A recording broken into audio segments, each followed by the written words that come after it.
Nunca fuiste al cine. Todas las noches, en el 88.7 de tu dial. This radio station will remain on the air, day and night. Tiempo de descuento, se viene la última jugada. I have an urgent bulletin. Will Sheriff David Sims please contact KAB Radio? Lo hay tambaleante de una cuerda a la otra. Lau se le aplica una violenta derecha al flanco.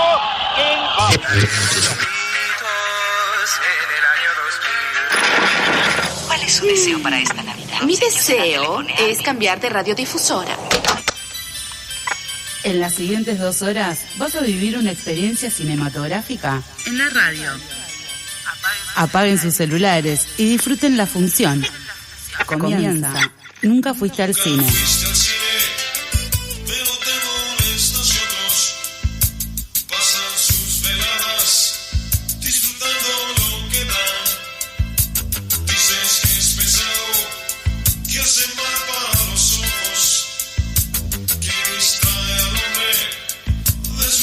Bienvenidos, bienvenides a esta nueva entrega de Nunca Fuiste al Cine. Somos muy poquitos y poquitas menos en el estudio de radio. Parece el juego del calamar, ¿no? Que no lo vi, pero me contaron cómo era. Sí, no sé qué está pasando. A nosotros los que quedamos no nos cuentan qué pasa con los que ya no están. No, hay más gente del otro lado de la pecera que aquí en el estudio de radio. Quien hablaba era Paula Ferreiro. Quedamos los Ferreiros. Quedamos los Ferreiros nada más. Es un programa que va a ser totalmente, vamos a hablar de nuestra familia, de nuestros orígenes. Nunca fuiste Ferreiro. Nunca fuiste Ferreiro. Se titula este segmento de Nunca fuiste al cine. Del otro lado nos está operando Flor, pero también está ahí Sole con ella. Está Juaneco por ahí también mirando con un merchandising norteño sobre su cabeza. Y Rosaura Barleta, quien forma parte del staff de Nunca Fuiste al Cine. Este programa que, así como quien quiere la cosa, es el programa número 118 de esta tercera temporada, y es un programa que además está despidiendo el mes de julio, ¿sí? Ya es el último programa de julio, la semana que viene va a ser agosto. Sí. Y tenemos varias cositas para hoy, para estas 2 horas que nos separan de las 4 de la tarde. Le mandamos primero, antes que nada, saludos a Blas, que está en Bahía Blanca, escuchando el programa ahí con su familia. También le mandamos un saludo aún más lejano a Santiago Can, que está del otro lado del océano, hacia el lado del Atlántico, aunque también se lleva por el Pacífico, me dijeron. Claro, porque es redondo. Claro, porque es redondo, eso lo descubrió Colón, ¿no? Tuvo que aparecer un europeo para darse cuenta. Y pasar muchas cosas más en el medio. Sí. Que está en las Europas disfrutando junto con su compañera Eva allí los últimos días de las vacaciones. Falta una semana todavía para las vacaciones de invierno. Yo sé que vos no estás de vacaciones, no quiero contar. No, está bien, igual acá son mayoría docente. No, ahora no. Bueno, en este momento somos en este momento no, pero el staff del programa y sé que gozan de ese beneficio. Bien, y Agustina Racini está llegando. Sí, está sobre el pucho, avisó, pero está llegando. Así que tranqui, Agus va a estar aquí con sus reseñas. Y más adelante en el tiempo, ya cerca de las 4 de la tarde, va a estar visitándonos, así se dice, Laura en su columna de libros y cine. Veremos qué nos trae para hoy. En el medio vamos a tener 2 entrevistas muy interesantes sobre una película que se va a estar estrenando la semana que viene, ¿sí? Una segunda parte de una película que fue muy importante para la militancia y para la historia del cine documental argentino, que se llama La crisis causó 2 nuevas muertes. Vamos a estar hablando con Patricio Escobar, uno de sus directores, y después va a estar visitándonos el director de la película Boletín Interno. Sí, que vos pudiste verla en su única función. Vamos a estar preguntándole al director por esas funciones únicas, ¿sí? Porque lo real es que, por ejemplo, la película Remar ya se dio 2 veces en el marco de esas funciones únicas. Tal vez Boletín Interno, dirigida por Mary Franco. Tiene esa suerte, y todos y todas aquellos y aquellas que no pudieron verla tienen la suerte de verla, pero es un gran documental del año pasado. Mientras nosotros y nosotras estamos acá charlando, y usted nos está escuchando por FM La Tribu, y nos puede mandar un mensaje si quiere al 11 31 26 0887 o al 48640489 si todavía tiene teléfono de línea y quiere llamarnos. Y nos escucha también por Instagram posteriormente. Ya se sentó, acaba de dejar sus cosas aquí atrás. Agustina Rancini, ¿estás para saludar o necesitas acá estoy recuperándome de la corrida, pero acá estoy. ¿Cómo están? Bien, estamos muy bien. Ahora mejor que somos más y que llegaste. Además tenemos mucho para charlar de películas. Tenemos mucho para charlar de películas. Películas de cine y películas online también, que en esta semana vamos a estar recomendando. Esto recién empieza, sabe que tenemos nuestros propios canales también de Instagram Nunca Fuiste Cine, de Spotify y YouTube, donde vamos subiendo los diferentes recomendaciones, entrevistas y las columnas que estamos teniendo semanalmente. Quédese, porque esto recién empieza. Papi va a matarte. Que mi amor, no te entiendo, ¿qué decís? Que papi va a venir a casa en el auto y ¡pum! Nunca fuiste al cine. Entonces creemos que cortar rutas es hacer un esfuerzo y una acción para poder cambiar la situación en la que estamos viviendo. Cambiarla de fondo, no cambiar que nosotros no nos vamos a nuestras casas tranquilos porque tenemos el plan de 160 o de 200 pesos.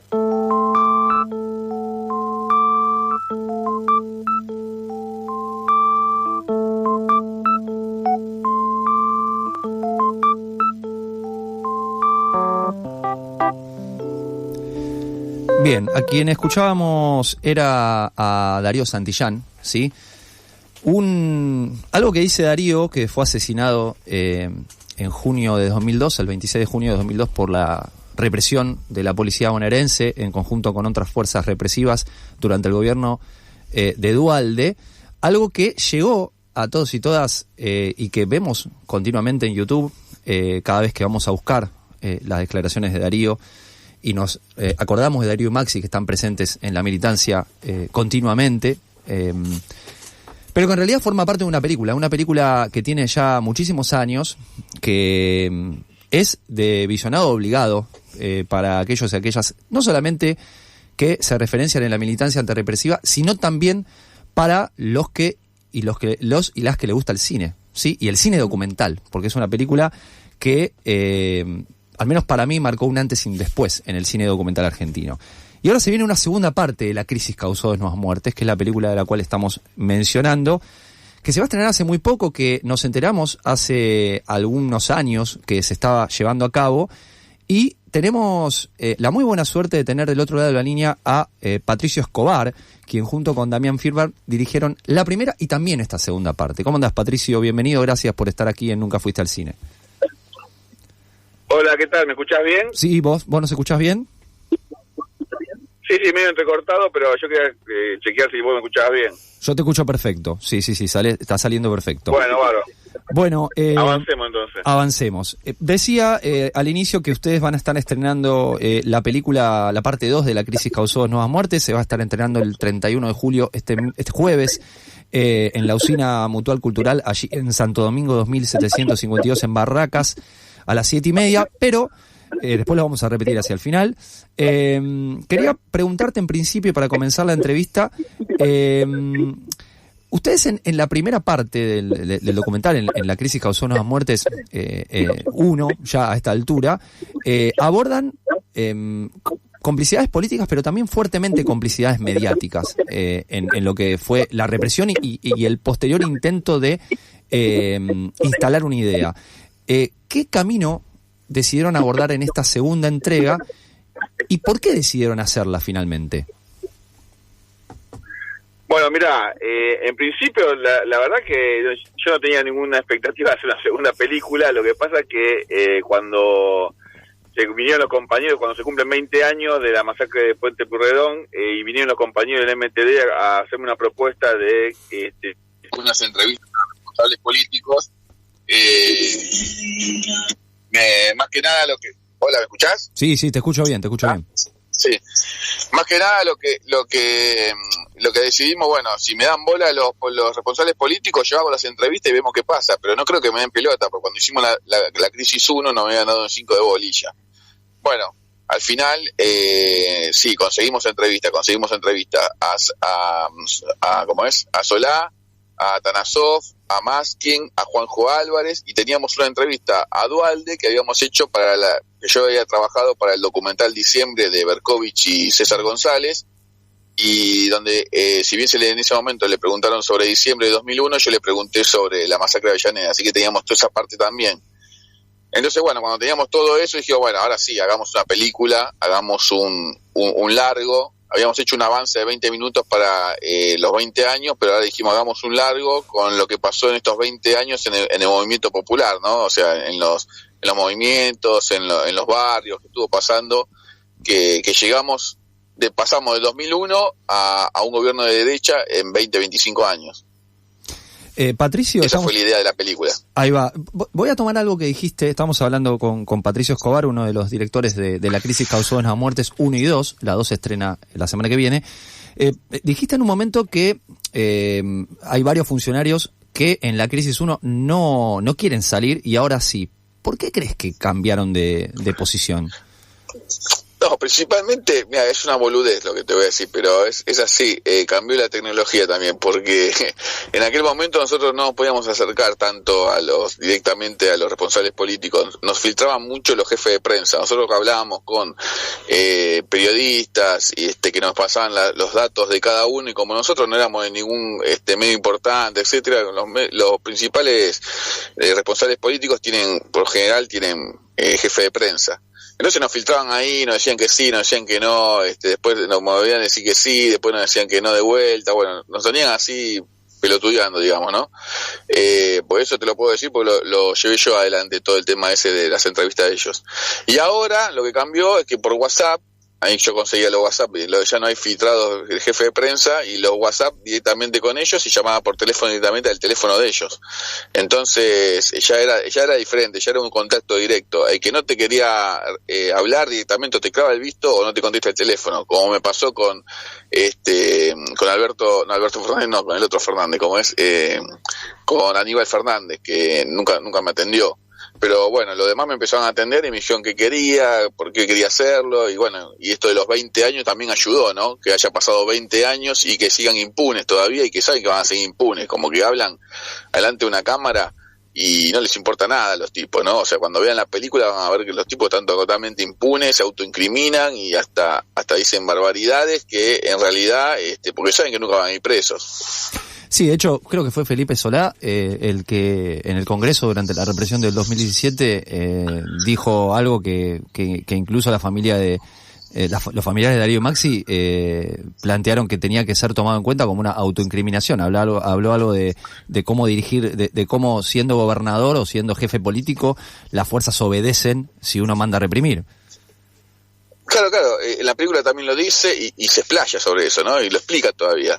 Así que sí, es algo que los familiares... Porque ¿qué pasó con el tema de los familiares? Los familiares se encontraron con que al poco tiempo de meter en cana, porque se dividió la causa, no era la misma causa para responsables políticos que los que metieron en cana a los que apretaron el gatillo. Ellos se encontraron con que se dividió en las causas y al poco tiempo que metieron en cana a Franchetti y a Costa, que son los que apretaron el gatillo, los responsables políticos cerraron la causa, que fue el juez Lijo cerró la causa. Toda la presión de los familiares y de los compañeros de Darío a lo largo de los años logró que esa causa se reabra. Y se reabre a partir de que empezaron a presentar testimonios los familiares, porque ya que la fiscalía y los jueces no se mueven, se tienen que mover los familiares con todo lo que ello conlleva, ¿no? Moverse los familiares, conseguir testimonios y pruebas de cómo fue la masacre y cómo fue diseñada por los responsables políticos. Una de esas cosas que presentaron fue lo que vos decís de Solá. Después fueron presentando otros testimonios, ¿no? Pero sí, eso lo deja claramente, se autoincrimina el tipo, pero es como te digo yo, tienen Solá haciéndose el boludo todo el tiempo, ¿no? Pero Duhalde, Atanasov, Maskin, todos esos tienen totalmente impunidad y se van a morir sin haber pasado por ningún tipo de esto de juzgado. Patricio, en la primera película, más allá de abordar diversas cuestiones, hay algo que ustedes quieren demostrar, y yo cuando la vi un montón de veces, porque eso, de hecho la he usado como material pedagógico en colegios. Hay como ahí ustedes, hay una búsqueda también de una verdad a modo walshiano. Yo recuerdo en Operación Masacre que Walsh todo el tiempo quiere demostrar que en realidad lo que se cometió fue un asesinato porque estaba por fuera de la ley marcial que se había sancionado, por fuera del horario. Y ustedes quieren demostrar, entre otras cosas, que los medios y fundamentalmente Clarín quisieron instalar la idea o la hipótesis de que los piqueteros habían matado entre ellos.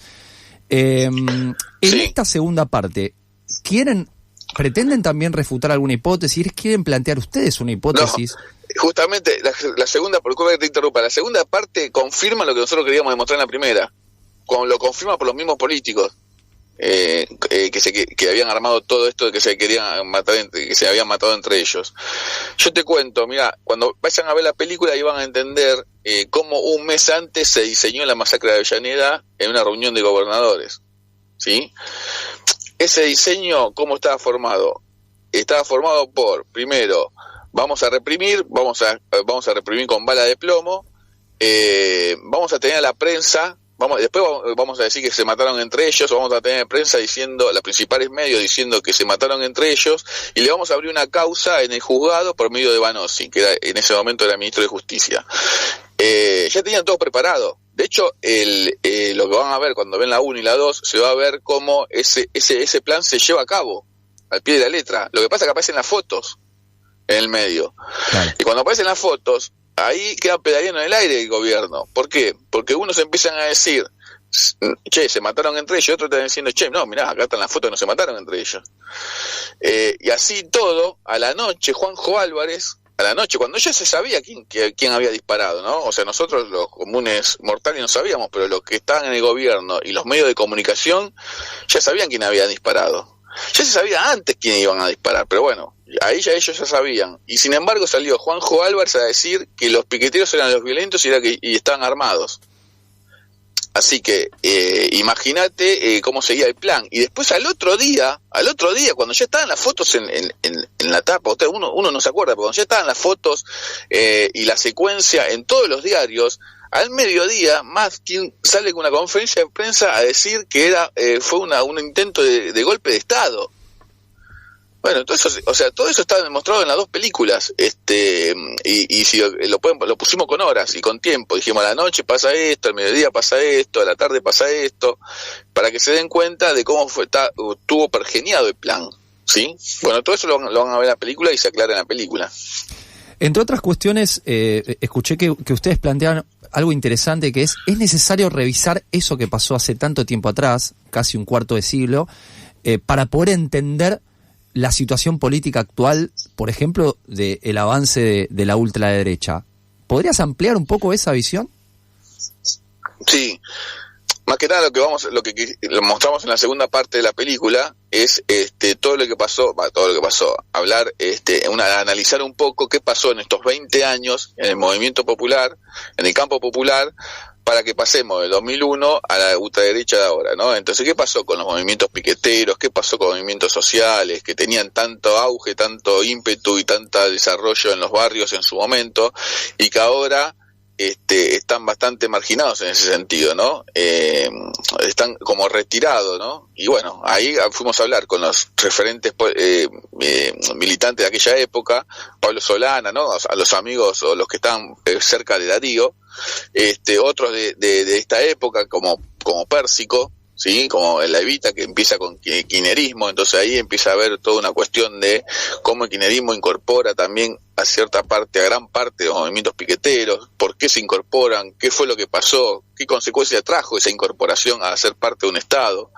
Bueno, todo eso lo discutimos en la película con los entrevistados que tuvimos, ¿no? También está Nicolás, que es militante del FOL. Bueno, son distintos militantes que van contando a lo largo de la película estos 20 años, ¿no? ¿Qué pasó en estos 20 años? Con un evidente retroceso del campo popular, por eso gobierna la derecha, ¿no? Y también con una necesidad de volver a tomar la escena por parte de los movimientos populares, y también de tener cuidado, porque así como pasó la masacre de Avellaneda, es muy probable que esté pasando ahora, estén pergeñando ahora, o cuando la gente sea masivamente a la calle, estén pergeñando otro escarmiento más con muertos, ¿no? Pasó muy muy cerquita lo de Grillo. Sí. Así que bueno, tenemos ejemplos, ¿no? Tenemos ejemplos y cosas que están pasando que nosotros creemos que pensar de vuelta la masacre de Avellaneda es entender y darle conocimiento a lo que va a venir también, ¿no? O debatir a lo que va a venir, a estar preparado a lo que va a venir. Y yo espero, no creo que sea, pero espero que la película sirva para la militancia, la joven militancia, ¿no? Para que entiendan qué pasó en estos 20 años y vean qué es lo que hicimos mal y qué es lo que hicimos bien. Estamos hablando con Patricio Escobar, codirector de La Crisis Causó 2 Nuevas Muertes 1 y 2. Patricio, la estrenan el miércoles y hay un cronograma de proyección. Claro, nosotros decidimos estrenarla en la usina, bueno, un poco porque todo lo que está pasando en la usina mutual ahí en Barracas, ¿no? No es la Boca, es de la de Barracas. Por todo lo que está pasando, es un lugar autogestivo, que se banca solo, que forma parte del PCB, que es el Programa Cultural en Barrios del Ministerio de Cultura de Ciudad, y que lo están haciendo pelota, ¿no? Que si bien viene hace muchos años ese programa, y donde se le dan talleres gratuitos a todos los que se acercan del barrio, a toda la comunidad del barrio, talleres como telar, como danza, bueno, etcétera, un montón de talleres más que se dan totalmente gratuitos. Y lo que está pasando ahora es que el Ministerio de Cultura de Ciudad está sacando talleres, están mal pagos los docentes, bueno, etcétera, etcétera. Entonces, por eso queremos visibilizar esto, y por eso estrenamos no en un cine, sino en un centro cultural como en Barracas. Así que por eso le pedimos que nos acompañen, que vaya la mayor cantidad de gente posible, así ayudamos también al espacio. Se va a estrenar el 31, este jueves se estrena. Sí, va a ir el papá de Darío, hay algunos entrevistados, van a estar todos ahí, y después vamos a tener 1, 2 y 3 de agosto, o sea, todo ese fin de semana se va a poder ver a las 7:30 de la tarde, y después los fines de semana, algunos fines de semana de agosto también, todo eso, ¿qué día que lo podés sacar a entrada? Está en Alternativa Teatral. Entrás en Alternativa Teatral, haces clic y ahí te salen todos los días que van a estar y cuál día te conviene, etcétera. Ahora para el 31 ya te quedando pocas entradas, así que les pedimos que vayan entrando y vayan sacando para agosto. Perfecto, Patricio, un abrazo grande. Dale, gracias a ustedes, por la mano. Era Patricio Escobar junto con Damián Finbar, ellos dirigen La Crisis Causó 2 Nuevas Muertes, primera parte y segunda parte. Recuerden, se estrena el 31 de julio en la usina Mutual Cultural Santo Domingo 2752, Barracas. Sacan las entradas por Alternativa Teatral.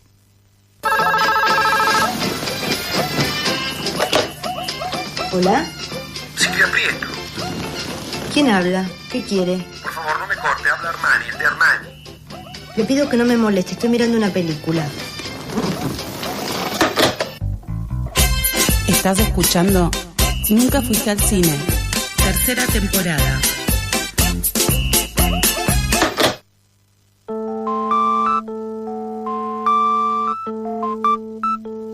Seguimos aquí en esta segunda media hora del Nunca Fuiste al Cine, última de julio.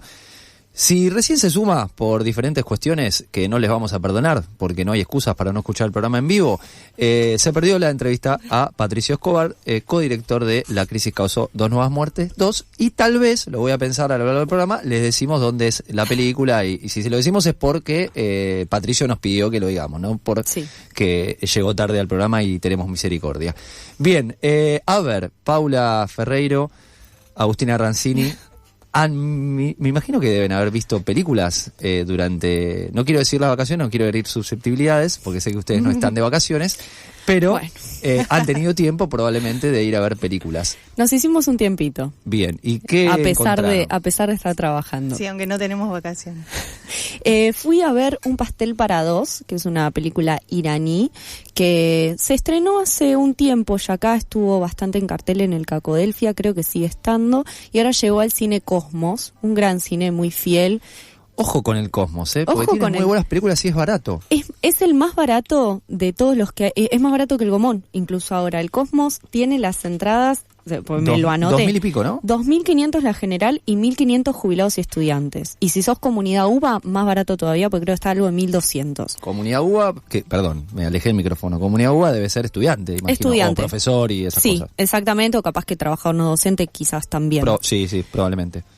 Bueno, esta película iraní, Un pastel para dos, está dirigida por 2 personas. Voy a intentar primero entenderme la letra y después pronunciar bien. Por Mariam Moghadam y Bentash, y acá ya no me entiendo la letra, Sanahina, me parece. Bueno, tranquilo, creo que ella no creo que me escuchen ni que me vengan a corregir. No, además sonó bien. ¿Vieron? Sí, bastante bien. Iraní. Bueno, anda a chequearlo, ¿no? Bueno, primeramente voy a comentar un poco el contexto de filmación de esta película, porque no es menor.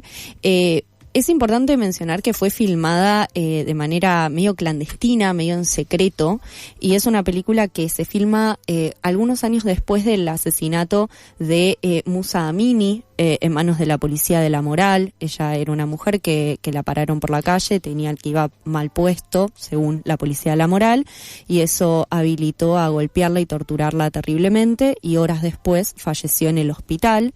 Fue un caso que trascendió muchísimo. Y bueno, varios años después, estos 2 directores llevan a cabo esta película, que es una película que participa en la competencia oficial del Festival de Berlín, y es un evento al cual sus realizadores y parte del equipo no pudieron asistir porque, bueno, Irán no les dio la visa, ¿sí? para poder asistir, y fue censurada también en su país de origen. Entonces es interesante contar todo este contexto de la película antes de profundizar en ella. Bueno, en la peli tenemos a Maín, que es una mujer que enviudó hace 30 años, ella ahora tiene 70, y pasa sus días despertándose al mediodía porque no puede conciliar el sueño a la noche, cocinando para sus amigas con las que se reúne de vez en cuando. Primeramente se reunían una vez al mes y después ahora termina confesando que se reúnen quizás una vez al año, regando su inmenso jardín, mirando series iraníes, medio como las telenovelas que podría decir que ven las señoras por la tarde en Telefe. Ella tiene a su hija que emigró de Irán hace varios años junto con su familia, entonces hace videollamadas con su hija, pero la cotidianeidad de esta mujer es bastante solitaria. Sí, se la ve bastante sola, se siente profundamente sola. Y un día toma la decisión, después de conversar con sus amigas, que sus amigas esbozan que tuvo algún que otro pretendiente que ella no le dio bola después de enviudar, decide a toda costa encontrar un compañero. Entonces uno la ve durante una tarde deambulando por diferentes espacios, por un parque, por un restaurante de jubilados, y finalmente conoce a Faramarz y hace todo lo que tiene a su alcance para llamar la atención de él, para que la vea, para hablar con él, para entablar un vínculo.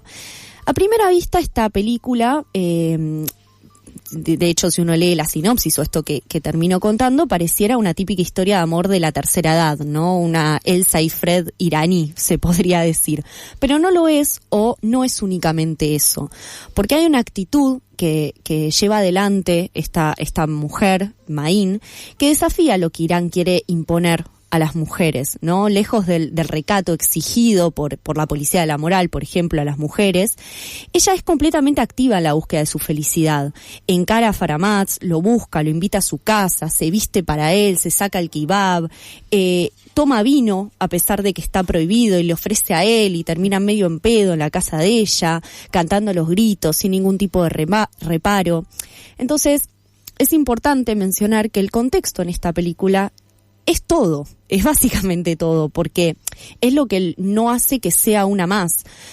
Aparecen situaciones que intentan recordarle a Maín dónde está, como un altercado con la policía de la moral en la que ella intercede porque se estaban por llevar a una joven que tranquilamente podría ser esta joven torturada y asesinada porque tenía mal puesto el kebab y simplemente por eso se le iban a llevar a una camioneta y ella intercede, o también porque tiene una vecina muy chusma que escucha la voz de un hombre en su casa y le pregunta que con quién está, que si acaso está con un hombre en su casa. Entonces hay todo un contexto que le recuerda a ella cómo tiene que actuar una mujer, ¿no?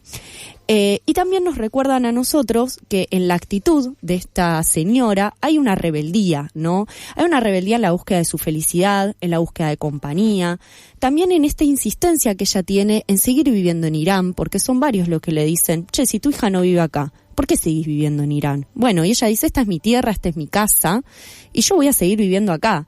Entonces, esta búsqueda de la felicidad que ella tiene y esta resistencia es un acto político también.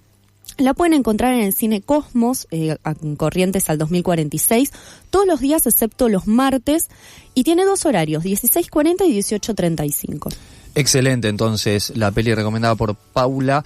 Me hiciste acordar, Pau, que hay un libro que creo que recomendó Lau Forni, que viene hoy a hacer su columna, Cine y Género en el Mundo Árabe, de Carolina Bracco. Que la verdad es que se consigue fácil en Mercado Libre y en librerías, y he escuchado muy buenas reseñas, así que vamos a tratar de adquirirlo y si podemos comentarlo. Agus, vos fuiste a ver algo totalmente distinto, un estreno de DC o de Marvel. De Marvel. Este es de Marvel. Fui a ver la nueva película de Los Cuatro Fantásticos, que ya tiene varias películas y series de dibujos animados. Se basa en un cómic que es del año 61, como vos decías, es de Marvel, y tiene 4 personajes con superpoderes que los tuvieron a partir de un viaje al espacio.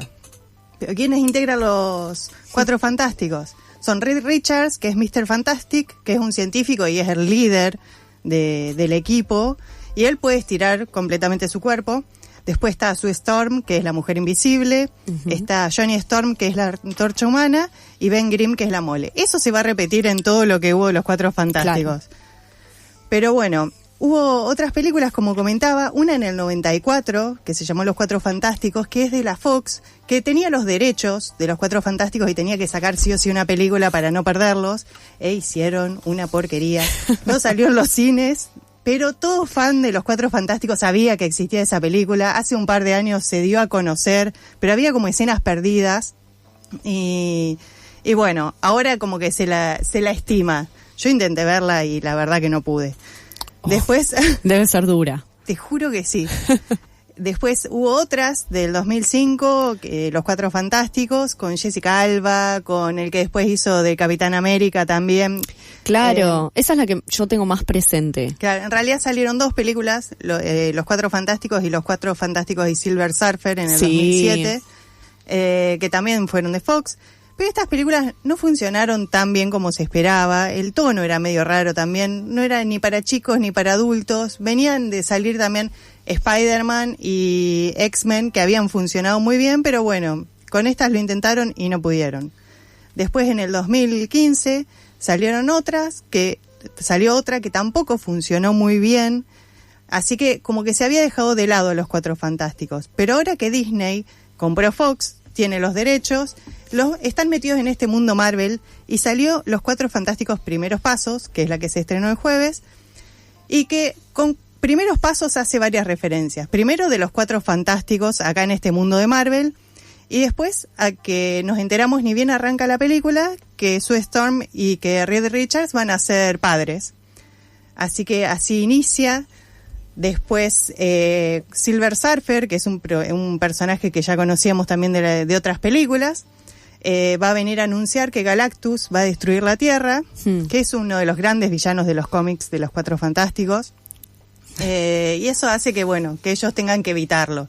Parece bastante típico de películas de superhéroes, pero tiene muchas cosas a favor para contarlo, que es una de las cosas que a mí más me gustó de la película, que si bien te cuenta una historia bastante básica, lo hace de una forma muy especial. Hay toda una estética retrofuturista muy interesante, vemos tonos azules, rojos, naranjas, todo parece como salido de Los Supersónicos.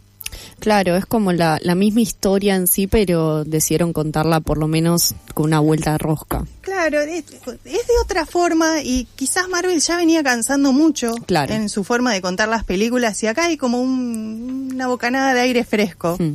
Esta película va a iniciar una fase, la fase 6 de Marvel, que nos va a traer muchas cosas en el futuro, por lo que se dice, por lo que ya mostraron. Después Bueno, como les comentaba, la película visualmente es hermosa y parece, no se sabe porque no te dice un año exacto, pero parece que son los 60, que es la época en la que salieron los cómics. Bueno, Galactus, que es el villano, me encantó, me pareció muy bueno, pero algo que no me gustó de eso es que siento que no fue tan temible como es en realidad. Uh-huh. Como que las cosas se podían solucionar muy fácil para los Cuatro Fantásticos. Está bien que son fantásticos, pero... Pero el otro también tiene sus poderes, claro. Sí, destruyó tantos mundos. Yo no vi nada de los Cuatro Fantásticos, o sea, estoy escuchando y descubriendo. No era un dibujito que me atraía, entonces no sé el malo si es muy muy malo, tipo Darth Vader o... Yo cuando era chiquita miraba los de Hanna-Barbera, los dibujitos, y no eran tan malos, pero eran re lindos esos dibujos. Después... tenía una música, la película, muy linda, que me encantó, iba acompañando muy bien. Hay unas partes que son como en coro, hermosa, que es la que está en los trailers. Y después tiene a Herbie, que es un robot, que podría ser como BB-8 de Star Wars. ¿Viste esos que hacen para merchandising? Para poder, un R2-D2, bueno... Pero es precioso. Te lo ponen en la cajita feliz. Ay, sí, ojalá que lo hagan. Yo no compro cajita feliz porque soy vegetariana, pero se lo pediría a cualquiera que lo compre, porque es hermoso. Y hubo un par de cosas que no me gustaron, algunas que tienen que ver con el CGI. No es porque sea malo en toda la película, son detalles, sobre todo en el bebé. No sé por qué hacen eso, me choca cuando hacen eso como en Crepúsculo. Después hay historias que quedaron un poco relegadas, que creo que una es la de la mole, que me parece que hubo algún recorte en la película, porque como que su historia personal no se desarrolla tanto como otras. Claro, porque en la anterior, en la de Jessica Alba, se desarrollaba bastante la historia de... Sí. ¿Qué era Mark Ruffalo, la mole? No. No me acuerdo. No me acuerdo el nombre del actor. Es Hulk. ¿No? Claro, bueno, sí. Se me confunden los superhéroes. Los superhéroes no son lo mío. No me acuerdo el nombre del actor, pero era otro. Y sí, en las otras películas como que tenía más complejos por todo lo que le había pasado. En esta no, lo acepta de otra forma, los niños lo quieren y eso me gustó también. Pero me parece que su historia personal en sí está más relegada. Como que él está más entregado al grupo, a lo que es esa familia de Marvel. Porque acá lo que tiene este grupo de los Cuatro Fantásticos en especial también, que es una familia. Claro. Y eso como que se desarrolla muy bien en la película. Creo que son las partes que más me gustaron. Y con un muy buen inicio, quizás a la mitad de la película me pareció un poco que caía y después al final tiene muchas partes de tensión, como que levanta. Así que yo sugiero verla, a mí me gustó mucho. Y Pedro Pascal en el papel de superhéroe, porque medio como que también lo llevan a Pedro Pascal, se subieron a la ola. En el Mandalorian igual. Claro. Sí. Claro, es verdad. Bueno, depende desde qué lado me preguntes. No creo que sea un gran desafío actoral para él pero verlo Pedro Pascal en pantalla ya suma 10. Es como que muy bien. Todas las actuaciones están muy bien. Son la mayoría de actores bastante reconocidos. Sí. Vanessa Kirby también está muy bien. Pero Pedro Pascal es Pedro Pascal. Exactamente. Bueno, tenemos un audio de los Cuatro Fantásticos. Vamos a escuchar a Juani a ver qué opinión tiene, si sigue en la línea de Eus o no. Buenas gente, nunca fuiste al cine, ¿cómo andan? Bueno, les envío este audio para comentar un poquito la película de los Cuatro Fantásticos. A mi parecer me gustó la estética de la película, me gustó cómo la cuentan. No es una película muy complicada, es una historia de superhéroes contra villanos, que no va más allá de eso, pero es una película que se deja ver, entretenida, acción, por momentos te pone un poco tensa por algunas situaciones que pasan, pero nada, me gustó en líneas generales. Me gusta que es un hilo conductor para las futuras películas de Marvel, así que eso es un punto a favor. No es una película más, así que no, la recomiendo, me gustó, vayan a verla y nada, tampoco se esperen un peliculón, pero hay que verla. Les mando un saludo desde Italia a todos.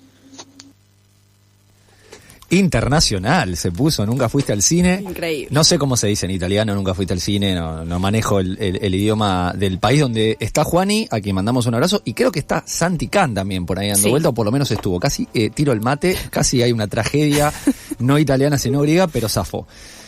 Bien, yo voy a decir rápidamente, porque tenemos un par de cositas más para recomendar, algo que de casualidad encontré en la plataforma Max, porque no está recomendada en casi ningún lado, es muy difícil encontrar una reseña de The Ticket, que no piensen que es un ticket para comprar una entrada, no, la traducción aparece con diferentes traducciones al castellano según donde la busques, por eso usé el inglés, que es una película que es un western, es una adaptación de una novela de Joe Lansdale, que es un escritor yankee no muy conocido, pero que tiene bastante trayectoria en el mundo del western, y mezclando en western con el terror, en literatura, con el terror, con el mundo más fantasioso, ¿sí? Con cierta mirada irónica, y en este caso la película que está dirigida por Joe Lansdale es el escritor, por Elliot Lester,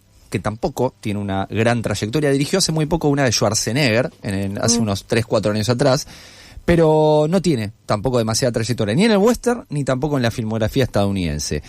A ver, ¿qué es The Ticket? Es un western ambientado en un mundo que parece ser Estados Unidos, por las referencias que hay, pero la época no está del todo definida. Pareciera ser un western de el año 1800 y pico, pero aparece una moto, una bicimoto, entonces hay como cosas medio extrañas que hacen que se dificulte una ubicación temporal, y está muy bien porque tampoco atenta contra la historia. ¿Qué pasa? Bueno, hay una familia que sufre la pérdida, unos hermanos que sufren la pérdida de su madre y su padre víctimas de la viruela, quedan con su abuelo, el abuelo dura muy poco también porque lo matan de un tiro, y se secuestra a hermano varón-mujer, se secuestran a la chica, ¿sí? ¿Quién la secuestra? Bueno, una pandilla comandada por Billy, que es el villano de la película, que está interpretado brillantemente por Juliette Lewis. Bien. Está espectacular Juliette Lewis, Bueno, el hermano va a la búsqueda de su hermana, ¿sí? Y en el camino se encuentra con alguien que en el universo de Game of Thrones es súper conocido, que es Peter Dinklage, ¿sí? Peter Dinklage es una suerte de cazarrecompensas, más o menos. Yo diría que en realidad es más alguien que hace changas. Con lo que se encuentra, él, si le da guita, lo hace, ¿sí? Porque aparece en una escena haciendo otra cosa, no cazando gente para recibir el premio por eso, haciendo algo que le genera guita, y bueno, de ese modo se suma a la búsqueda por una cuestión de plata, ¿sí? Junto con su compañero, que es un joven negro. Juliette Lewis, que no queda claro en la película si es varón o mujer, ¿sí? Entonces uno dice, bueno, hay alguien que no queda claro si es varón o mujer, hay un negro, hay un enano, ¿no? Aparece una prostituta negra que huye de su captor en una escena bien de western, donde hay botellas rotas, tiros, piñas. Dice, esto está al borde de lo que se denomina wokismo. No, la película lo evita magistralmente, centrándose en la trama, en una trama bien de western, donde hay mucha crudeza, donde hay una iglesia que se prende fuego, ¿sí? Donde hay gente que muere y que nos duele como espectador que esa gente muera, pero que le hace muy bien a la trama, que está bien, ¿sí? Así que me sorprendió. No se van a encontrar con una película extraordinaria, pero sí, por lo menos a mi juicio, con una joyita en plataformas de esas que no abundan, ¿sí? Con esa crudeza, con esa sangre, con esa mirada, ¿sí? Para terminar, algunas cositas, ¿sí? Que fui descubriendo. Primero, trabaja James Hetfield, el guitarrista cantante de Metallica, ¿sí? Y trabaja bastante, o sea, no es que hace un cameíto, no. ¿Y cómo está? Está muy bien, hace de un matón medio a sueldo, que en un momento lo hacen cagar, pero está muy bien, la verdad que muy bien, James Hetfield. Y hay muchos guiños a Tarantino, ¿sí? No tanto en la trama sí, pero en cosas puntuales. Por ejemplo, la nieve, el western y el mundo negro, los 8 más odiados, claramente aparecen. El cazarrecompensas, lógicamente, y los tiros de lejos que hay, Django. La iglesia en el medio de la nada con unos forajidos que llegan, Kill Bill, ¿sí? Así que es una muy entretenida película que recomiendo ver en Max, 1 hora y pico, 1 hora y media más o menos, así que mírenla, la van a pasar bien. Antes de ir a la última peli, tenemos un audio de un colega ya a la distancia, que en el audio me parece que se evidencia el viento bahiense. Lo escuchamos y volvemos. Hola amigos de Nunca Fuiste al Cine, les quiero comentar un estreno que fui a ver, que es The Bad Guys 2, Los Tipos Malos 2, secuela de la película homónima de 2022, ambas dirigidas por Pierre Perifel para DreamWorks. Esta saga está basada en las novelas gráficas de Aaron Blabey, parece que fueron muy exitosas, y que presenta un grupo de atracadores multiespecie, estos tipos malos, que quieren pasar a ser los tipos buenos, pero se les complica. La premisa juega mucho con los juicios y prejuicios morales. Estos tipos malos son un tiburón, una tarántula, un lobo, una piraña y una serpiente. Todos animales en general representados como amenazantes, como peligrosos. Y además se ganaron su fama como atracadores de bancos y todo el mundo los conoce por ese nombre, los tipos malos. En esta segunda entrega, los tipos malos pasaron una temporada en la cárcel y buscan insertarse en el mercado laboral, mostrando sutilmente, supongo que también intencionalmente, las complicaciones que tienen los expresidiarios para reinsertarse en la vida en sociedad. En medio de ese camino, además, una serie de robos cometidos por un tal bandido fantasma que firma uno de sus robos con el sello propio de los tipos malos, hace que todas las miradas vayan a ellos, y se profundizan las complicaciones de nuestros amigos conversos. Todavía se complica más con la aparición de las chicas malas, un grupo antagonista encabezadas por una especie de gata montés llamada Kitty Cat, que tiene un plan maligno que incluye un chiste cinéfilo con la aparición de un elemento llamado McGuffinita o McGuffinita. La película no solo es entretenida de principio a final, es poco pretenciosa, no tiene nada de pretenciosa, presenta estas búsquedas que planteaba de las tensiones morales, de los profusos personajes femeninos que tiene de peso la historia, sin abundar en explicaciones ni subrayados. Tiene buenos chistes, tiene buenos y muchos giros dramáticos. Es, por lo tanto, recomendado para chicos y chicas y también para los adultos que los acompañen. Les mando un saludo desde la fría Bahía Blanca. Sopita de la cama, Blas, que te vimos con un frío bárbaro, el viento, tu sufrimiento, que eso es compromiso. Eso es compromiso con la radio y con el programa. Tenemos 2 minutitos, como mucho, para la última peli, Pau. Sí, bueno, fui a ver Fuera de Temporada, que la siguen dando en el Lorca, estuvo en cartel en varios cines, sigue en el Lorca un tiempito más. Es una película francesa dirigida por Stéphane Brisé, que es un director que no se aboca mucho a pelis románticas, siempre su contenido es más social, pero bueno, en esta peli son 2 examantes que se reencuentran inesperadamente en un pequeño pueblo costero francés. Tenemos a Matthew, que es un actor que, bueno, cumpliendo un poco con el idilio del actor de consagrarse en el teatro, él persigue ese sueño y a último momento se acobarda y renuncia a la obra y se refugia, escapa a un spa, porque bueno, cuando se tiene plata se puede hacer eso, a un spa en un pueblito costero francés, y da la casualidad que una ex novia de él vive en ese pueblito y se reencuentran. La película no cae en muchos lugares comunes, de hecho está muy bueno porque justamente cuando los diálogos se permiten un poco estar a la deriva es cuando aparecen los momentos como más brillantes de la peli, y la química que hay entre ellos es muy buena. La película son ellos dos, o sea, son ellos dos deambulando por este pueblito costero y este reencuentro, que el título hace un poco alusión también al estar fuera de temporada, a tomarse como un tiempo afuera también de su cotidianidad y su rutina, ella también de su matrimonio, en el cual se siente muy invisibilizada, también con sus amigos, con su hija. Es una mujer que se la ve muy sola, con bastante sufrimiento y muy introvertida, y bueno, que también tiene una deuda pendiente con él en varias cosas que tiene que decirle, y que de a poco se va desentramando en los diálogos que se dan entre ellos. La pueden ver en el Lorca. Excelente, entonces, el resumen semanal de lo que vimos y recomendamos, ¿sí? Lo hago rápidamente antes de ir al corte porque tenemos al entrevistado aquí esperando. Hemos hablado, por supuesto, de La crisis causó 2 nuevas muertes 2, con Patricio Escobar, Los Cuatro Fantásticos, en la voz de Agus, un pastel para 2, fuera de temporada. Recomendó Pau, yo, The Ticket, que la encuentran en Max. ¿Por qué nos vamos escuchando esto? Y porque Bonnie Taylor necesitaba un héroe y nosotros hoy hablamos de 4.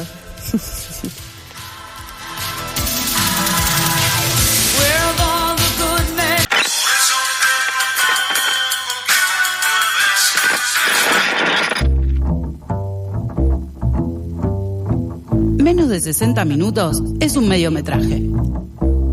Arranca la segunda hora de Nunca fuiste al cine. Tercera temporada.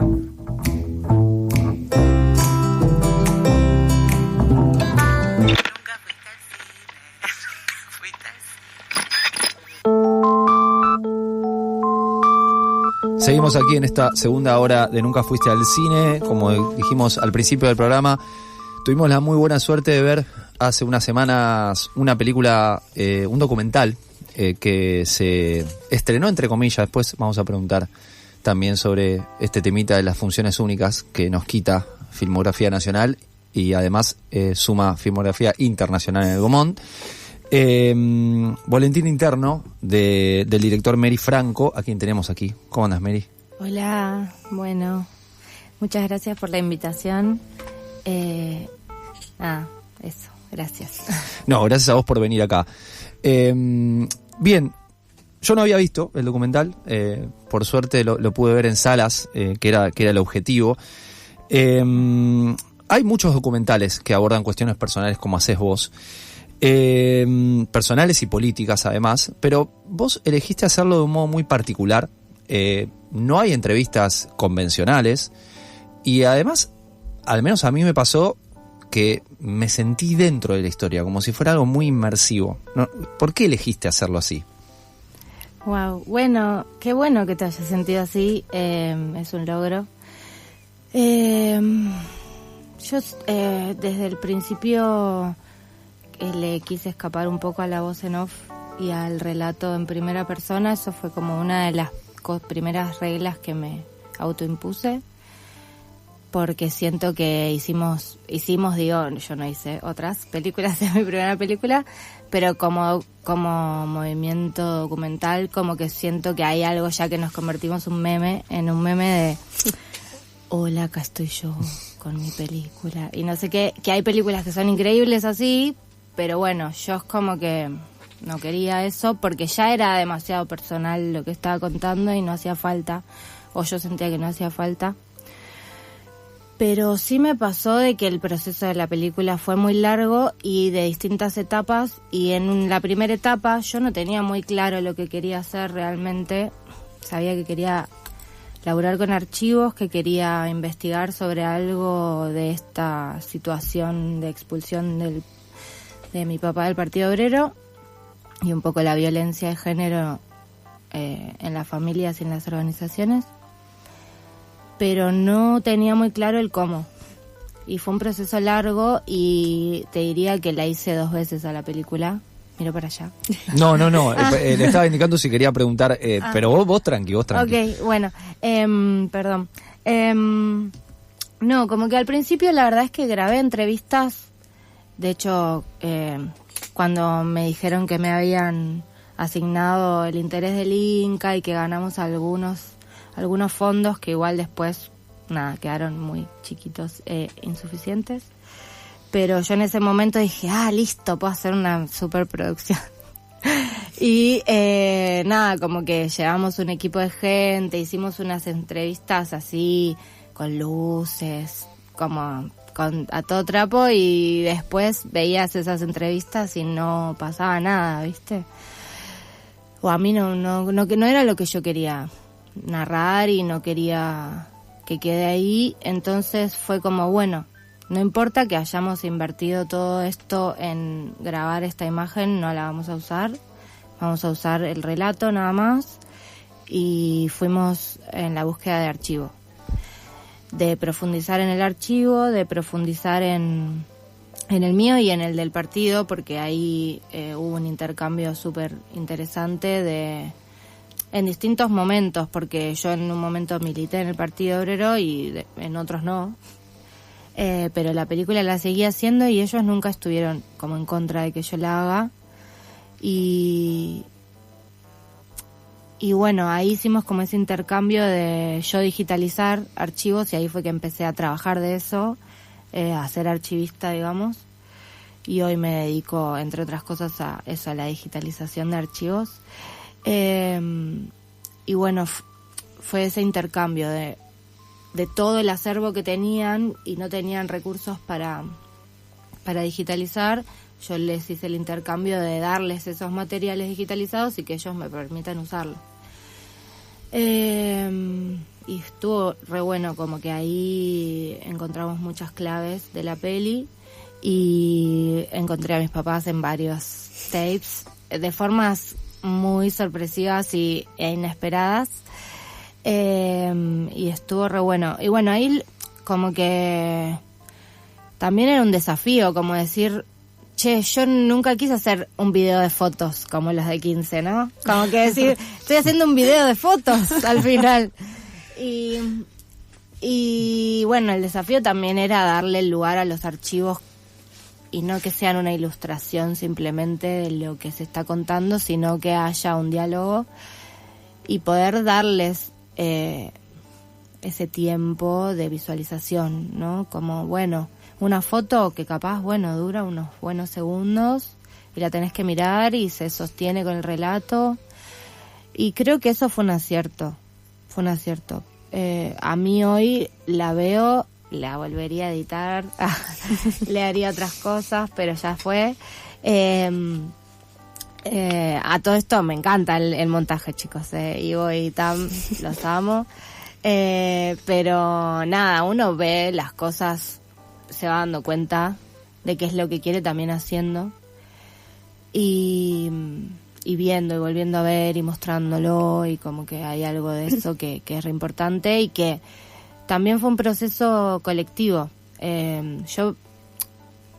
Eso también fueron muchos años en los que por momentos estuve solo, por momentos... Ay, perdón. No, está bien. Voy a hacer un análisis. Está bien. Por momentos estuve solo, por momentos estuve con productores. Cambié mucho de productores. Yo no sabía trabajar con productores, la verdad. No sabía cómo era eso, cómo era la división de roles, etcétera. Y bueno, después, cuando llegó la etapa de postproducción, como me junté con Fjord y con Ivo, que yo quería que él la edite. Y bueno, ya veníamos trabajando con Tam, que es mi amiga, que vivía en Mar Azul, pero como que había sido un proceso bastante intenso y Tam no me soportaba más. No, porque aparte convivimos mucho, como que no es que no me soportaba más solamente, sino que era mucho lo de la película, porque era emocionalmente contenerme a mí, contener la película, editarla, era como un montón. Entonces quizás necesitamos como que la agarre otra persona con más calma y frialdad, y continúe esa tarea. Pero bueno, ahí apareció el tema de que había que financiar eso y ya no teníamos más plata. Bueno, la vida de las películas que se hacen largas porque uno piensa que con un presupuesto... Me estoy yendo a no, está bien. No, está bien en conocer además cómo se hace una película, porque no... Sí, es un montón. Yo como que si alguien está pensando en encarar una película personal, ay, no sé, tendría que pensar qué recomendarle, pero en principio que sea con personas que te puedan, que te entiendan lo que vos querés hacer, que te puedan contener, que no sean un X lejano, pero a la vez también saber cuidar todo ese equipo que te va a estar acompañando todo ese tiempo. No sé, es un desafío realmente. No sé si respondí la pregunta. Sí. Estuvo excelente. Estamos hablando con Mary Franco, director de Boletín Interno. Pau, ahí tenés anotadas varias cosas. Sí, me anoté algunas cositas. Leí por algún lado, si no corregime, que tu formación como cineasta fue en el IDAC, en la Escuela de Avellaneda, de Cine de Avellaneda. Casi. En el mismo edificio. Okay. En la UNDAB. En la UNDAB. Sí. Y lo que te quería y en Punto Cine también un poco, dirección de fotografía. Claro, en Punto Cine, sí. Algunas veces nos olvidamos de preguntar a los directores cuando vienen, que bueno, uno donde se forma, en la escuela en la que se forma, muchas veces también termina direccionando un poco la identidad que tiene uno como cineasta, y la visión y cómo quiere abordar sus películas. ¿Vos creés que el haber estudiado en esta institución te apuntó para determinada manera en cómo armar este documental que te llevó tantos años, no? Sí, qué buena pregunta. Es la primera vez que me hacen esa pregunta y está genial porque totalmente, o sea, no porque la identidad de la UNDAB particularmente esté tan clara, porque es una carrera muy muy joven. Yo empecé la carrera con la carrera misma en el 2012 y no soy una persona muy académica, la verdad, como que no la terminé ni creo que lo vaya a hacer. Pero porque no me aloja mucho la forma de la academia, pero sí siento que es muy importante en este proceso y en los procesos de muchos realizadores, la institución donde estudiamos, porque ahí conoces a las personas con las que después probablemente trabajes, porque los profesores te van a ayudar. Más en estas universidades que son re chiquitas y que los profesores están ahí como re a disposición. De hecho, la UNDAB nos prestó equipos para una parte de la película.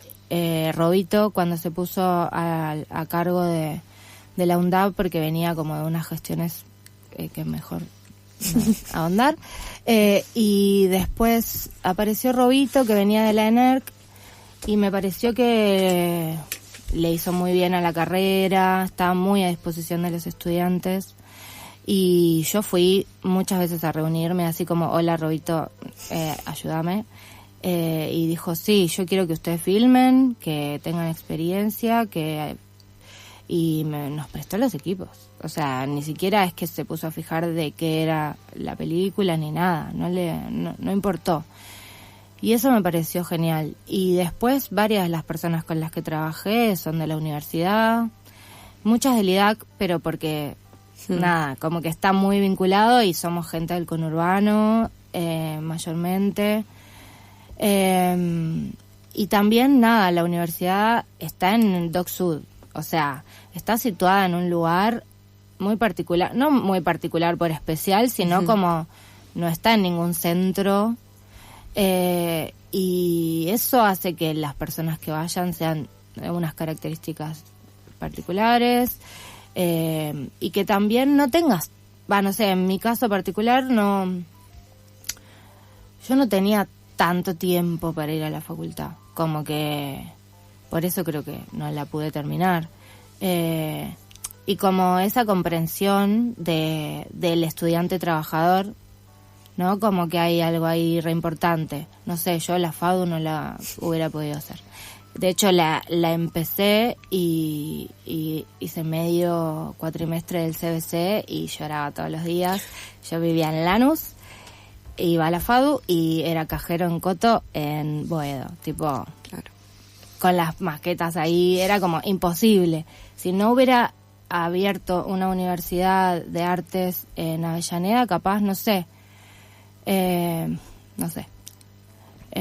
Así que sí, la verdad que es súper importante y está bueno también este momento nombrar la universidad pública, la educación pública, porque es clave para que muchas personas puedan acceder a ciertos oficios, ciertas profesiones que si no llegás, por la distancia, por los recursos, por un montón de cosas, y porque a veces las universidades grandes están muy sobrepobladas y no te pueden dar la bola y la contención que capaz te dan en una universidad pequeña.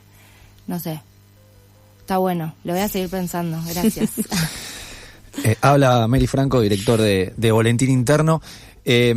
Muchas de las veces que vos te vinculás, al menos en la película, con tu viejo, lo haces de un modo lúdico, de un modo como si fuera un juego a cual él se entrega. ¿Esto fue pensado para la peli o es algo que vos hacías cotidianamente con tu viejo? Está bueno. Me gustan las preguntas, chicos. Gracias.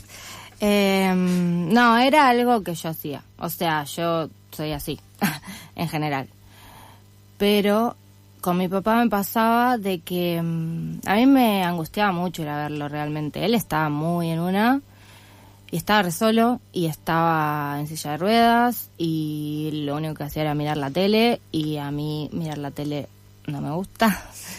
Y miraba mucho deporte, a mí el deporte no me gusta. Entonces como que era muy difícil compartir algo realmente, y yo todo el tiempo le estaba llevando actividades tipo jardín de infantes, ¿viste? Como bueno, vamos a hacer esto y vamos a jugar a esto y vamos a escribir esta carta, no sé, le proponía cosas, no me daba mucha bola. Entonces como que, bueno, algo que yo pudiera hacer para pasar las horas ahí sin angustiarme y sin irme como totalmente drenado, era, bueno, mi camarita. Y las mejores, para mí, las que más me gustan, escenas de la película fueron grabadas con esa camarita y en ese tono, digamos. Y también, sí está bueno esto que decís, porque después de toda esta etapa de grabar con un montón de gente, también fue la pandemia en el medio y tal, pero hubo una decisión de ver el material, de ver qué era lo que faltaba y de no con mi viejo porque ya había fallecido, pero sí con mi mamá y mis hermanos, como de volver a grabar en ese mismo, en esa misma clave, digamos, de juego y de interacción natural, porque es donde salían las mejores cosas, digamos. Porque, no sé, por ejemplo, a mi mamá le hice un montón de entrevistas, pero si yo la llevaba para el lado de la solemnidad, no funcionaba. Entonces, y con mi papá, bueno, no, él le decía lo que quería. No había forma de llevarlo para ningún lado, estaba en otra galaxia. Pero sí, a mí me fue una buena herramienta, no muy pensada en ese momento particular. Yo iba y grababa nada más. Y sí, empezó siendo un juego. Después, cuando pasó a hacer una película, a empezar a hacer una película y a tener fondos y a laburar con gente y tener responsabilidades, como que sí te tenés que poner a pensar, bueno, ¿cómo continúo esto con cierta decisión? Como este juego, pero limitado o no sé. Y eso sí lo pude aplicar más en esta etapa con mi familia actual, digamos. El documental empieza con tu voz muy de pequeño, cantando junto a tu viejo canciones del Po. Y quería preguntarte, primeramente, bueno, lo esbozaste un poco cuál es tu vínculo hoy en día con la militancia, pero más precisamente, si crees que el cine hoy en día podría ser tu lugar de lucha, tu lugar de militancia, y sobre todo en estos tiempos que corren, en estos tiempos mileístas, pensar al cine como un espacio y lugar de lucha, y a la vez también cómo puede ser transversal y que acompañe otras luchas, ¿no? Bueno, clave. Las mejores preguntas, chicos. No, clave. Sí, o sea, creo que el cine es un espacio de lucha, no porque todo tenga que ser panfletario y tenga que bajar una línea, pero sí es un espacio de lucha, donde proyectamos las películas, con quiénes hacemos las películas, con qué medios las hacemos. De hecho, voy a aprovechar para invitarles a una proyección de Rata. Yo participo del Cineclub Rata, entre otras personas, y de la Asamblea Desviada del Conurbano, y nosotros hacemos un montón de proyecciones pensando en el cine como herramienta de debate y de politización. Y bueno, hago esta disrupción en el medio para invitarlos el sábado que viene. Ay, no tengo la dirección, ahora la busco bien, pero es una proyección por Palestina que hacemos con Yo No Fui. Ahora busco, la diré y la paso bien. Pero bueno, busquen Cineclub Rata. Creo que es en Flores, en la calle Gavilán. Sí, ahora lo vamos a buscar bien. Vos sabés más que yo, bueno. Estuvieron los compañeros de Rata el año pasado, claro, acá charlando. Es verdad, que vino Azul, ¿no? Sí. Y bueno, hablamos también con Tati Mazú un par de veces, así que sí. Bueno, sí, con ellos estamos activando en Rata y están armando. Yo no participo de la organización de esta actividad particularmente, pero bueno, vamos todos los que podemos a todas las actividades y va a estar buenísimo. Y es re importante que el cine no sea solo entretenimiento. Sí.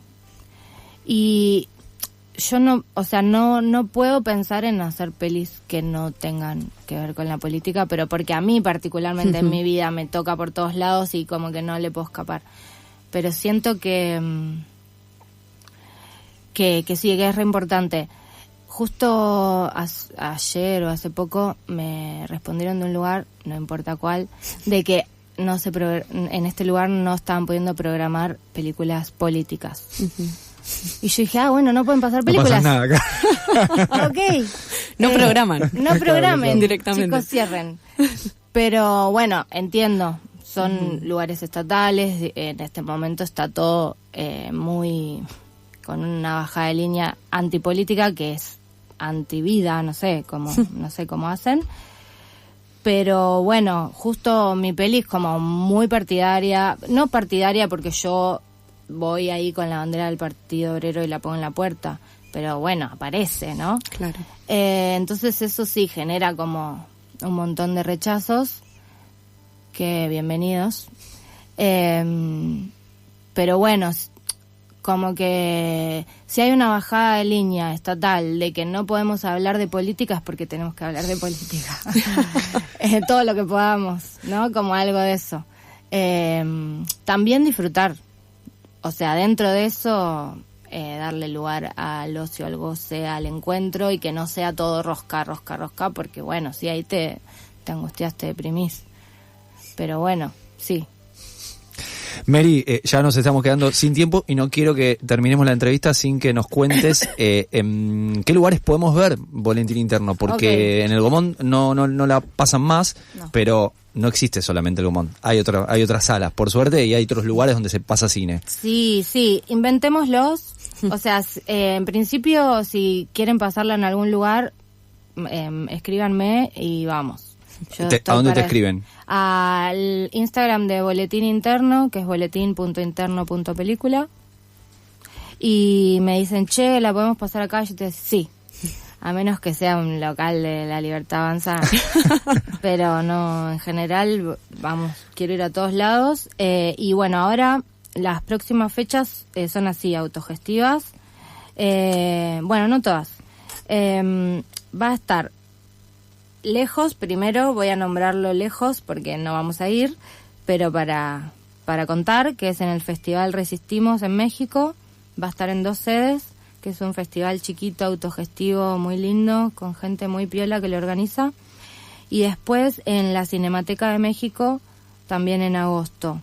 Ahí en el mismo Instagram que dije antes está toda la información por si alguien anda por allá.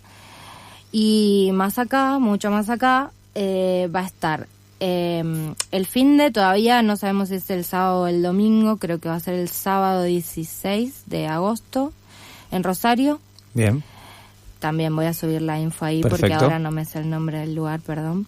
Pero voy a ir para Rosario. Después el 22 de agosto va a estar en la Casa Fuente Alba en Lavallol. El 30 de agosto en la Casa de Claypole. Y bueno, vamos a ir mechando también con cosas como acá en Cava, pero todavía no tengo fechas precisas. Después en septiembre vamos a estar en Formosa, Chaco y Paraguay. En noviembre, ojalá, casi seguro, en Tandil, en la sala Incaí, Sí. y en la Universidad del Centro. También con los chicos de Antes Muerto, y con Cane, yo estoy laburando con una persona que se llama Cane, que tiene un corto que se llama Recetas para la Supervivencia, y tiene mucho que ver están muy ligados a Boletín Interno, entonces queremos pasarla juntos en todos los lugares que podamos. Así que también vamos a estar proyectando su corto. Excelente, Mary. Presten atención a la página de Instagram, entonces, Boletín Interno, donde ahí se van a ir subiendo las novedades. Pau, Gavilán 252, sí, ¿no? Gavilán 252 el sábado 2 de agosto a las 19 horas. Es la actividad que nombraba Mary hace un ratito, del primer encuentro Palestina. Sí. Excelente. Muchas gracias, Mary. Gracias ha sido un placer. A ustedes, igualmente. Todo lo que he hecho es un cine a partir del amor, de un profundo amor por esa profesión. Veo al cine como un instrumento maravilloso de testimonio de nuestra época. A mí me hubiera gustado recuperar para la memoria de las nuevas generaciones el cine que dio grandes éxitos a nuestro país, como el cine de los 5 grandes del buen humor. Bueno, el cine que ahí me formó. Las películas de aquella época, de Alberto Castillo, o la obra de Hugo del Carril, Soffici, Torres Ríos. Nunca fuiste al cine.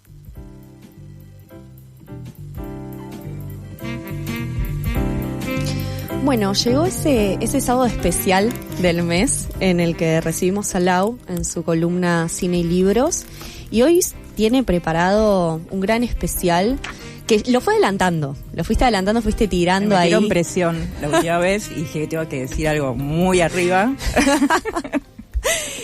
La última vez no me acuerdo que la de La Historia Interminable, ¿no? Sí, fue la última tal cual, vez. sí. Que ahí terminé con esa... Bueno, hola a todos. Bienvenida, Lau. Gracias por invitarme, como siempre. Sí, hicimos que venía haciendo la primera mitad más como efeméride del mes y volví a lo que arranqué ya va a ser un año. El otro día me di cuenta que hace un año que empecé, me puso muy feliz mi constancia y la paciencia de todo. No, pero en serio, me puso muy feliz hace un año estar acá. Y yo había arrancado con eso de que un mes hacía alguien del mundo del cine y su vínculo con literatura y el otro mes a la inversa. Entonces decía, bueno, tengo que volver con algo importante. Y venía pensando en Fabio, que yo, veníamos charlando previo acá, yo tampoco estaba súper metida en la obra de él. Sí crecí con sus canciones, porque Claro. madre que escuchaba. Y sí vi algunas películas así aisladas, pero no lo tenía tan como una línea de constante como fue esta última vez, que fue una locura meterme en el universo de él. Así que también igual, pensando en efemérides del mes, julio es como el mes de la amistad, y Fabio tenía mucho esa figura de ser como un gran amigo para la gente que, no sé, que lo conocía y demás, así que como que también encajaba con esa premisa. Sí, además hoy se cumple un nuevo aniversario del fallecimiento de Eva Perón, y Fabio abiertamente peronista, así que todo perfecto. Mirá, eso, ay, claro, 26 de julio. Claro. Es cierto. Ah, mirá, no me había dado cuenta. Eso no fue pensado. Perfecta hasta sin pensarlo, mira. Bueno, sí. Bueno, Fabio es una persona, fue complejo este mes, pues es una persona tan multifacética y tan artista integral, no solo por todo, por haber sido un cantante, por haber sido actor, por haber sido director, sino por cómo él leía la realidad y los modos, narrativos que tenía. Yo un poco quería contar de su infancia, que no sé si saben que fue, una época de muchas carencias, en un pueblo en Luján de Cuyo, mejor dicho, Las Catitas, cerca de Luján de Cuyo, donde no tenían casi nada para comer y demás. Y él básicamente no llegó, porque yo estaba buscando, cuáles son sus lecturas favoritas y demás, no llegó a 3er grado. De hecho, cuando entró en el mundo del cine, un poco por la madre, lo llamaban el analfa. A Leonardo Fabio, claro, decían, ¿de dónde viene? Porque él tenía mucha actitud, pero tenía una formación, ni tampoco es que en su vida había dicho, yo voy a estudiar cine, o yo voy a, estudiar música. Pasa que era una persona muy intrépida, y de hecho pasó casi toda su infancia y adolescencia en correccionales, algo que después se vería mucho en su cine, de cómo volcaba ciertos personajes que iban así medio en la línea, ya sea de buscavidas, o si no, en un universo interior muy complejo y también muy alejado. Él formó un dúo creativo muy importante que, con Suair Jury, su hermano, que uno dirá por qué tiene ese nombre, hermano, porque el nombre original de Leonardo Fabio era Fuad Jury. Los dos eran hijos su padre era árabe. Y algo muy curioso, Fuad, el nombre original de Leonardo Fabio, significa corazón, como si se hubiera sido también planificado de entrada. Y a mí algo que me llamó la atención, yo estuve viendo muchas entrevistas de Fabio y del hermano, recomiendo para quien les guste ese modo como cansino de narrar historias, muy a lo, como diría mismo Fabio, en una frase que me quedó de él, al fin y al cabo no somos más que beduinos narrando en el desierto. Me quedó esa frase porque yo estaba buscando estos vínculos narrativos y veía que no es que no era una persona que hablaba tanto de libros favoritos, ni tenía, más allá de que 2 de sus películas están basadas en un cuento del hermano y otras 2 en el radioteatro que escuchaba, pero el folletín, una del folletín y otra de la leyenda popular, no tenía ese vínculo con la literatura. Entonces dije, bueno, es que todo es narrativo en él. Uno lo escucha en las entrevistas, hay un libro muy lindo que recomiendo para quien le interese en general cualquier clase de historia argentina y de cine, que no se consigue nuevo, sino usado, que se llama Pasen y Lean, que es un libro de entrevistas a él donde te dice todo lo que se les ocurra hasta, o sea, no tenía también esa honestidad y esa forma de contar anécdotas de todo. Era un narrador constante, como que narraba todo a modo también de mamushka, y todo era el límite entre la ficción y la realidad. Es como que no se podía como definir. Las películas, la mayoría, los personajes son los que vivió en su pueblo. Él tiene, a pesar de no tener como libros favoritos, aunque después se diría lector de Borges, aunque más allá de las diferencias políticas, Fabio no tenía ningún problema con eso, Borges sí, pero Fabio no tenía ningún problema con eso. Él sí recuperaba en todo lo que veía como una forma narrativa. Y algún detalle que, de color, buscando esto de los libros que él podía haber tenido, no le leían cuentos en la infancia, pero hay 2 anécdotas que para mí marcan mucho su forma de narrar. Una la cuenta el hermano, de cuando eran pobres allá en Mendoza, un día que le entraba agua por todos lados, tenían que pasar la noche, una tormenta tremenda. La madre empezó a recitarles poemas, muchos poemas de García Lorca, poesías en general, y a historias de la Biblia. Y con esa forma de narrar fue como que él les quedó como una noche en el recuerdo muy, muy importante. Y otro, el primer libro que le llegó cuando él estaba en un internado, que dice que es uno de los puntos por los que después se hizo peronista, internado que estaba, llegaban los recuerdos, los regalos que daba la Fundación Evita, y él, entre todos los juguetes, eligió un libro. Cosa que después el hermano lo retó y dijo, ¿por qué no elegiste un juguete que podemos compartir? Él eligió un libro, y él lo cuenta, y es un libro precioso de Constancio Vigil, que se llama Botón Tolón, y que cuenta la historia de un botón que lo van teniendo diferentes dueños, y cada vez es un personaje que vos decís, estas son las películas de Fabio. Es increíble, un libro de cuentos que recibió a los 7 años.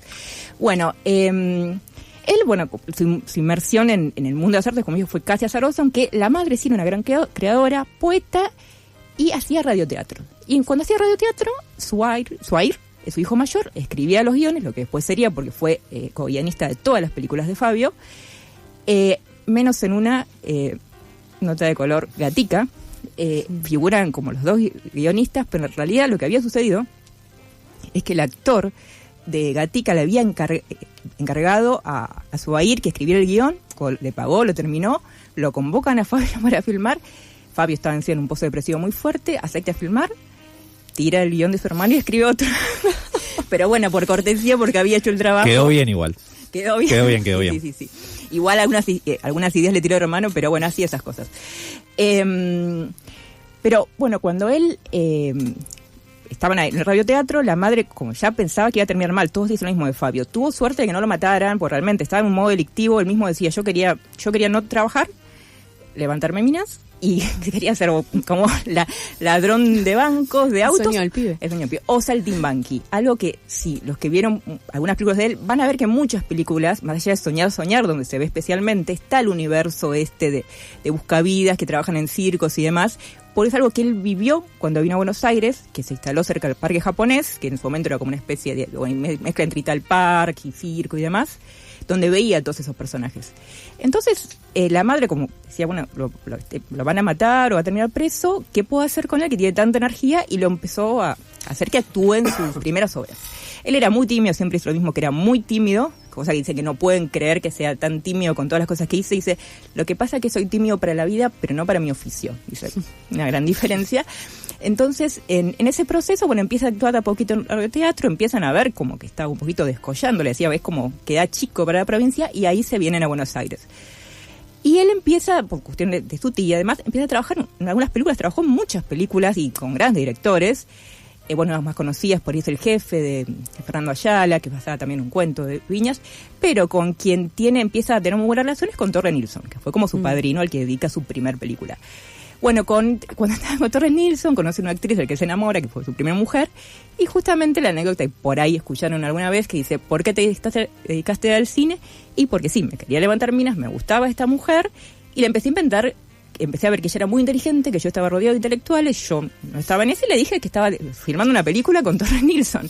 Entonces, ¿él qué hacía? Decía que se iba a desayunar, decía que se iba a filmar y se iba a desayunar a leer el diario. Llegó un momento y dije, bueno, ¿cuánto puedo sostener esa mentira? Y le hice a Torres Nilsson, si ella te pregunta, decirle que estoy filmando, y dice, ¿por qué no estudias? Y ahí empezaron a estudiar juntos.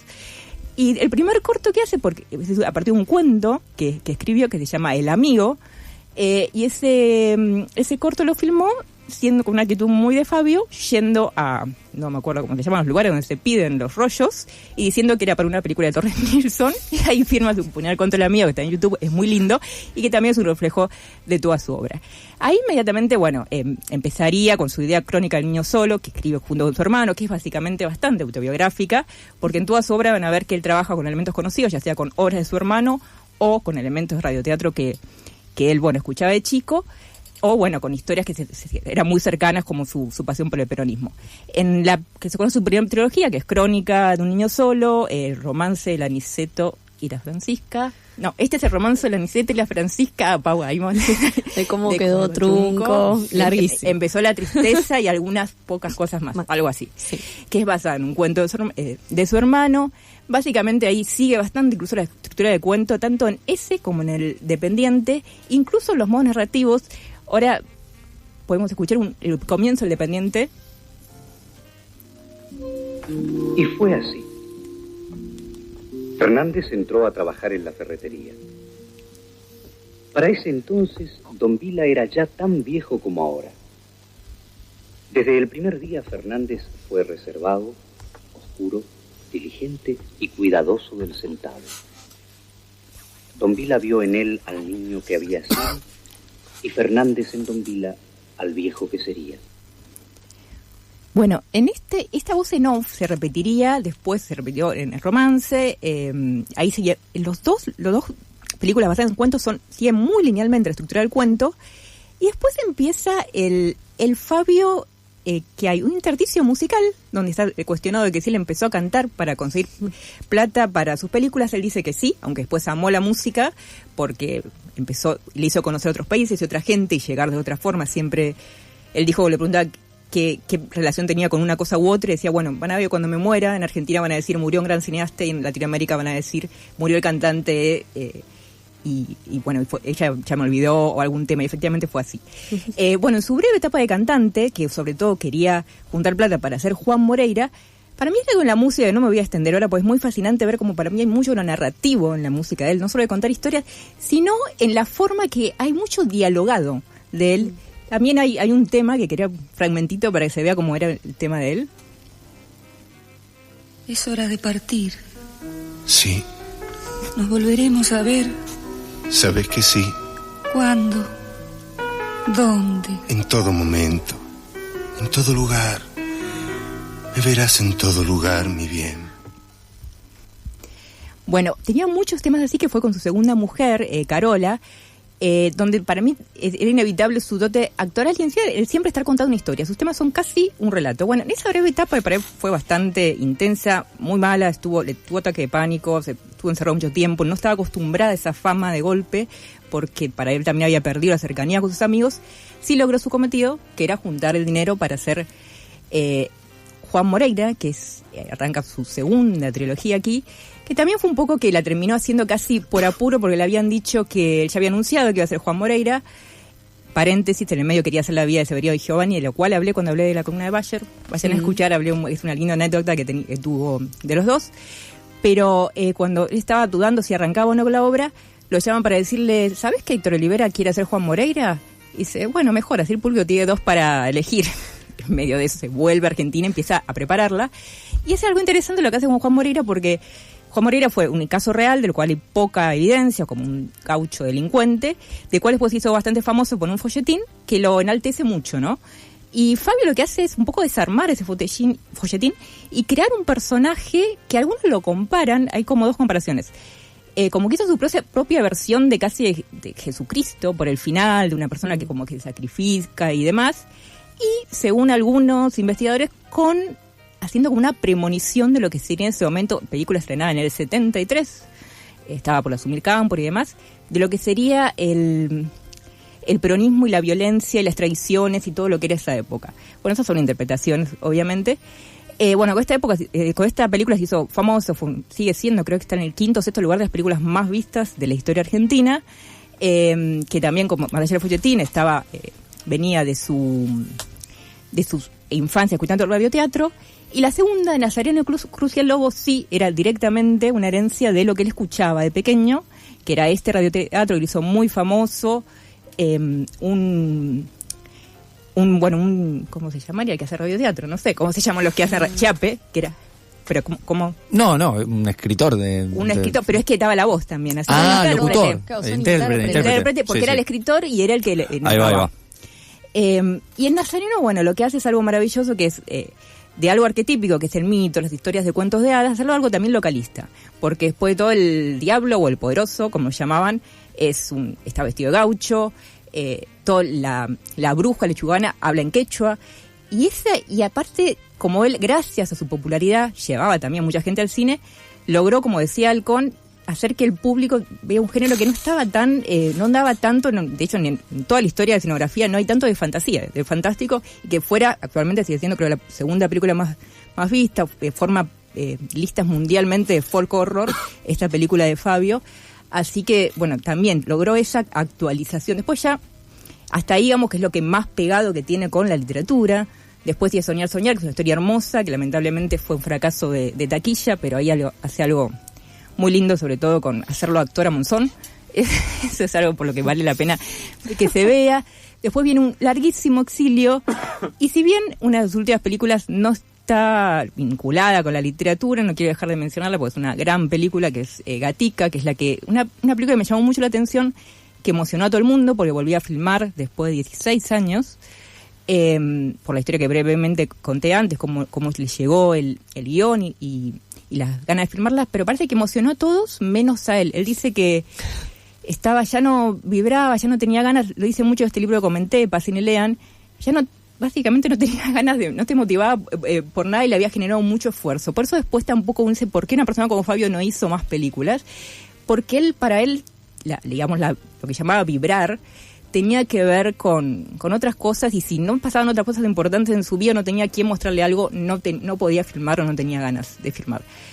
Así, bueno, pasó por eso que hizo la de Perón, pues lo encargaron, hizo una remake de su propia película, hermosa, la versión de Aniceto, de romance, pero no hizo mucho más por eso mismo, porque tenía una persona, aunque la ven a veces tan llena de amor y demás, tenía una depresión, de hecho tuvo un intento de suicidio, tenía una oscuridad bastante importante, y para mí igual siempre me pasa de decir qué más hubiese hecho si hubiese tenido ese vibrar y no tanta esa oscuridad que tuvo en toda su infancia y todas las cosas que le pasaron.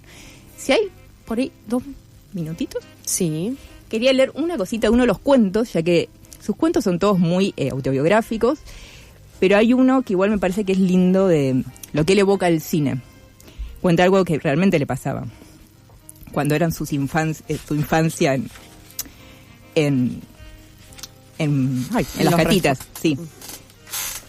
Bueno, narra una tarde de siesta y dice: desde lejos llega ese grito que ya no es parte de mi pueblo. Como los sapos, el rumor constante de las acequias, la brisa que hace flamear los álamos. Sí, ya es parte del todo. Ese ay, ay, ay, mi vida. Y luego, el canto estirado y dulce. Es inconfundible el grito alegre del ciego Renzo. Sé de dónde viene. Viene del cine con su hermano. Mañana, a la hora de la siesta, cuando me vea sentado en la orilla de la acequia, me dirá: nos vimos una cinta de Gardel de la gran flauta. Y apoyado en su bastón de palo de durazno, me la contará de cabo a rabo. tal vez exagerando para aumentar mi envidia. Y así fue como a través de su voz vi mis primeras películas. Gracias, Lau. ¿De qué libro es? ¿De cuentos? En realidad es una especie, está en Pasen y Lean, al final hay inéditos cuentitos y poemas de él, que se llama El mantel de hule, que era una imagen que le evocaba su infancia, que él quería hacer, no fue editado y es lo poco que se consigue de él escrito así como ficción y poema. Bueno, ahora igual vamos a la brevedad subir un reel como siempre, que subimos de Lau con todos los libros que estuvo hablando en la columna de cine y libros. Muchas gracias, Lau, por deleitarnos con la historia de Fabio, que muchas cosas no conocíamos y probablemente los oyentes tampoco. Bueno, y nos vamos escuchando un tema que elegiste especialmente para cerrar. Sí, es mi tema favorito de Fabio de siempre y había que escucharlo, cerrar con él. Bueno, nos escuchamos el sábado que viene y síganos en nuestras redes y pueden también escucharnos en Spotify. Chau. Yo estaba en el bar, me miró al pasar, yo le sonreí y le quise hablar.